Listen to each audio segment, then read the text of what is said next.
Lecteurs et lectrices, bonjour, Gracieuse Robert en ligne, une autrice hybride mi-auto-éditée, mi-éditée qui fait un petit retour de lecture sur le guide du self-control à l'usage des conducteurs de Thibaut et Goupil aux éditions Vent d'Ouest.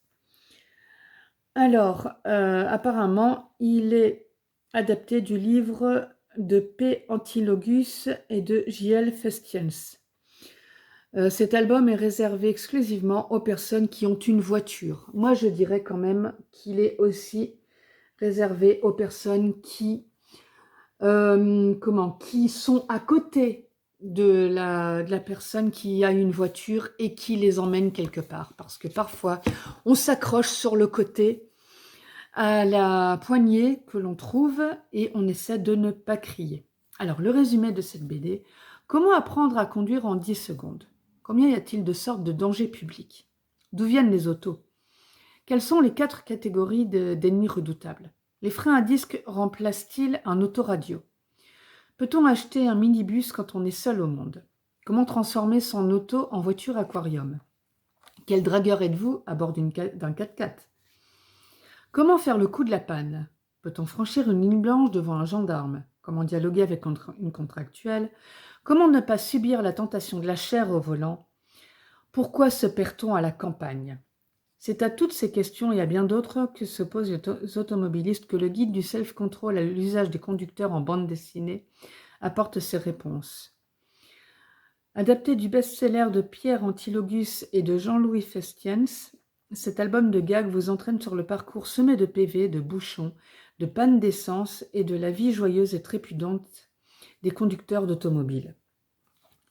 Donc voilà, je pense que le résumé parle de tout. Et alors nous avons les nouvelles significations des panneaux de signalisation qui parlent par exemple de la route interdite aux moins de 18 ans, qui est normalement on appelle ça la croix de Saint-Antoine aussi au cours de conduite, enfin au code de la route, mais ça c'est peut-être pour les anciens, qui est donc pour annoncer une priorité à droite, ça y est, je vais y arriver. Ici, nous avons divorcé à 100 mètres. Ici, nous avons 10% de chance de se casser la figure dans une descente. Ici, nous avons... Attends que j'arrive à le montrer. Dégustation de vin. Enfin, voilà, le code de la route revisité. Et nous avons donc comme ils expliquaient dans le résumé, les différentes catégories. Par exemple, nous avons aussi du paradis au choc frontal. Nous avons les... Ah oui, savoir les reconnaître. Et alors là, bon, c'est 100% français, parce que par exemple, nous avons ceux qui sont immatriculés en 78, comportement imprévisible, mais forcément dément. Alors, j'en ai autant pour moi je vais parler les 75, les 77 et les 93, 95 aussi quand même. Donc tous ceux qui sont dans la région parisienne, là, hein, tout le Paris et la grande couronne. Il y a un moment où ils se mettent à freiner. Alors pas tous hein, non plus, je ne vais pas non plus être méchante, mais il y en a certains qui se mettent à freiner, on ne sait pas pourquoi. Voilà. Ou alors ils accélèrent, on a l'impression qu'ils sont en train de conduire du côté de Paris et Grande Couronne. Non, vous êtes parfois en Belgique aussi. Et en Belgique, il y a certaines personnes qui savent conduire correctement. Je ne m'inclus pas forcément dans cette catégorie, mais je voudrais comprendre pourquoi il y a des gens qui se mettent à piler comme ça sur la route alors qu'on est sur une autoroute et qu'il n'y a personne devant. Et qu'il n'y a pas de brouillard, il n'y a rien, quoi. Voilà, juste en passant. Alors, moi, je fais partie des gens qui ont besoin de self-control quand ils sont au volant. Donc, cette BD m'a beaucoup parlé, me parle beaucoup encore maintenant d'ailleurs.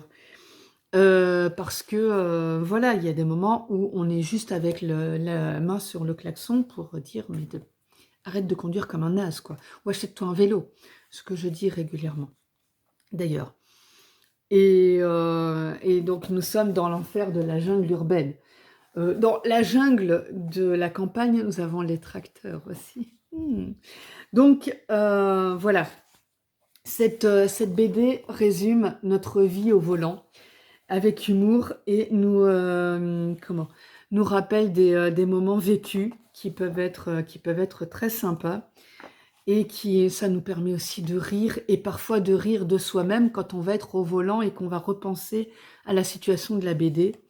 Et quand on est pris dans un embouteillage ou à un feu rouge où ça n'avance pas, ou alors on est en train de suivre la personne d'un certain âge qui conduit encore sa voiture, ou une voiture sans permis, et donc on est en train de rouler à 30, et donc on est en train de se dire, mais purée, si je pouvais le doubler, mais non, on ne peut pas, il y a une ligne blanche, et puis il n'y a pas de visibilité, donc c'est assez compliqué.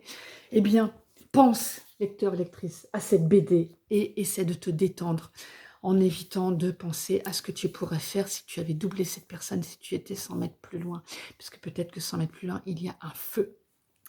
Voilà, donc à recommander à qui? Moi, je dirais à ceux qui sont conducteurs et qui sont comme moi, à s'énerver assez rapidement et assez facilement par rapport à des situations où la personne tourne sans mettre son clignotant, des choses comme ça, et qui sont en train de dire « t'as pas de clignotant, hein, code !»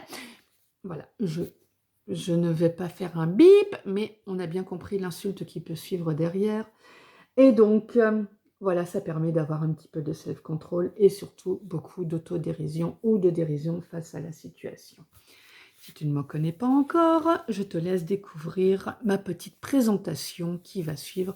Et moi, je te dis à très vite pour d'autres retours de lecture.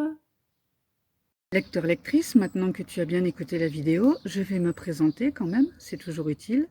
Gracieuse Robert, donc une autrice hybride, mi-auto-éditée, mi-éditée, qui a donc écrit Ma vie en blog 1 et 2, deux romans feel-good en auto-édition, Les voyages forment la jeunesse, en auto-édition aussi, donc l'histoire d'une femme qui essaie de sauver son couple en partant en voyage, un recueil de gracieuses notices et deux récréatures, Gracieuse tribulation d'une brouette et Gracieuse tribulation d'une fourchette. Je réalise aussi des interviews d'auteurs pour vous permettre de les découvrir sous un autre angle, des horoscopes, comme tu vois, des retours de lecture. Je suis disponible sur YouTube, Instagram et Facebook sur le même nom, Gracieuse Robert, et sur mon site lesgracieusetés.fun.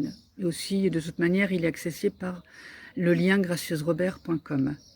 Donc, si tu as aimé la vidéo, tu peux activer, tu peux mettre un petit pouce bleu, la partager.